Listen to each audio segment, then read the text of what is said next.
Hello बच्चों, नमस्कार। तो मैं आज फिर 10th बोर्ड के इम्पोर्टेंट क्वेश्चंस के साथ हूँ। तो कल हमने बात की थी chapter 1 probability, chapter 2 statics, chapter 3 trigonometry. तो ट्रिग्नोमेट्री का थोड़ा सा पार्ट बाकी था, वो देख लीजिए। शेडो ऑफ टॉर मैंने आपको बता दिया था। इसके बाद ये वाला प्रूविंग बहुत ज़्यादा इंपॉर्टेंट है।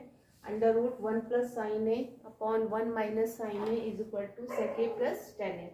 बाकी आपको वैल्यू याद है तो वैल्यू आप इसमें पुट करके साइन 60 कॉस 60 कॉस 60 साइन 30 इसमें वैल्यू पुट करके और आप इसको सॉल्व करके आंसर निकाल सकते हैं। किस पे क्वेश्चन बन गया, तो आपको वैल्यूज याद होनी चाहिए और ये प्रूविंग का क्वेश्चन आना चाहिए। इसके बाद नेक्स्ट हमारे चैप्टर है सरफेस एरिया ऑफ वॉल्यूम। तो बच्चों, सरफेस एरिया ऑफ वॉल्यूम में आपको 3 तरह की चीज़ें दी गई हैं। एक तो आपको दिया गया है सिलेंडर। तो सिलेंडर, ये है सिलेंडर।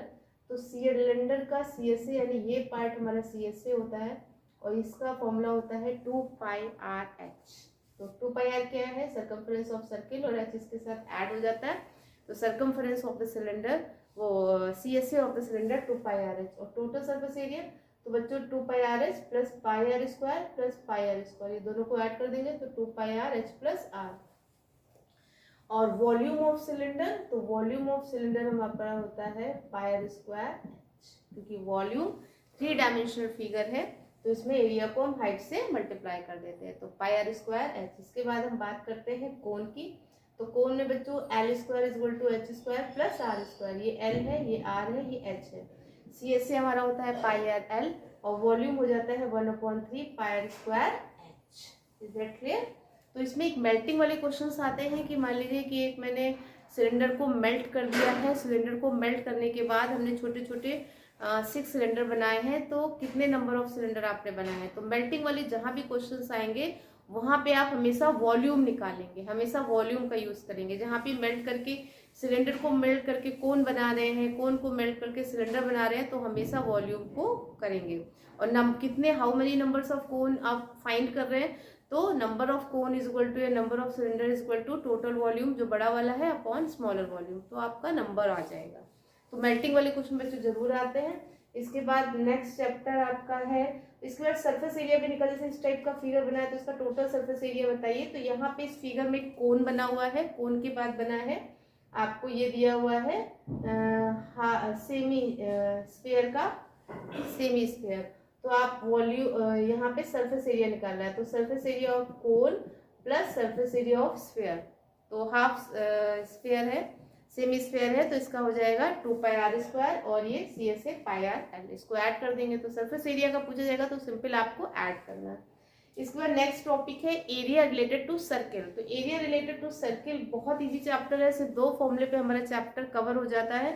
तो पहला है एरिया ऑफ सेक्टर। तो area of sector θ/360 πr²। This is area of, अगर 2 रेडियस इस तरीके से बाउंड है, ये सेक्टर है हमारा, तो इसका अगर आपको एरिया पूछा जाए, सेक्टर यानी सर्किल का एक पार्ट, तो एरिया ऑफ सेक्टर क्या हो जाएगा θ/360 πr², क्योंकि हम जानते हैं एरिया ऑफ सर्किल क्या होता है πr²। अब उसका एक सेक्टर पूछा है तो θ/360 πr²।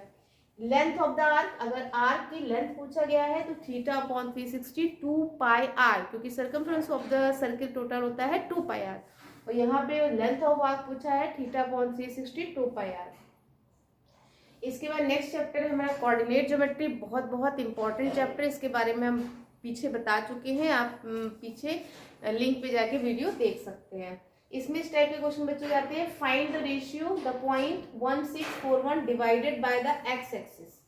तो एक लाइन है, एक लाइन आपको दे दी गई है, इसके दोनों कोऑर्डिनेट दिए हैं और ये एक्स एक्सिस के द्वारा अगर डिवाइड होता है तो उसका रेशियो क्या है। तो एक्स एक्सिस पे कोई पॉइंट मानते हैं x,0, रेशियो फॉर्मूला लगाएंगे और इसको निकाल लेंगे। नेक्स्ट क्वेश्चन है find the ratio line segment is divided by -1,6। तो -1,6, तो रेशियो निकालना है, लाइन सेगमेंट ये डिवाइड हो रहा है।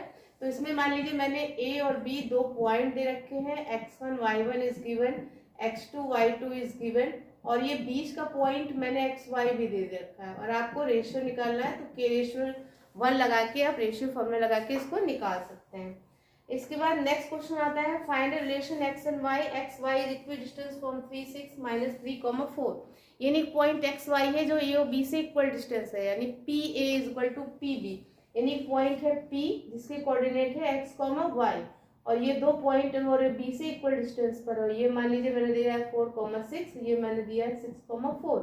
तो क्वेश्चन ये है P A is equal to P B, और आप डिस्टेंस फॉर्मूला लगाएंगे क्या रिलेशन है, एक्स वाई में ही रिलेशन हमारा निकल जाएगा। नेक्स्ट फॉर्मूला है जैसे मान लीजिए पैरेललोग्राम दिया है, पैरेललोग्राम के 3 कोऑर्डिनेट दिए गए हैं 6, 1, 8, 8, 9, 4, P3।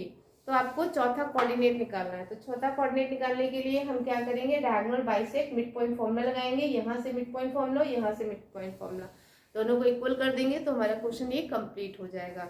तो इस तरह मैंने आपके 1, 2, 3, 4, 5, 6 चैप्टर को 2 वीडियो में डिस्कस कर दिया है। इन चैप्टर्स को आप लगा लीजिए और 100% इस चैप्टर से आपको ये क्वेश्चंस मिलेंगे।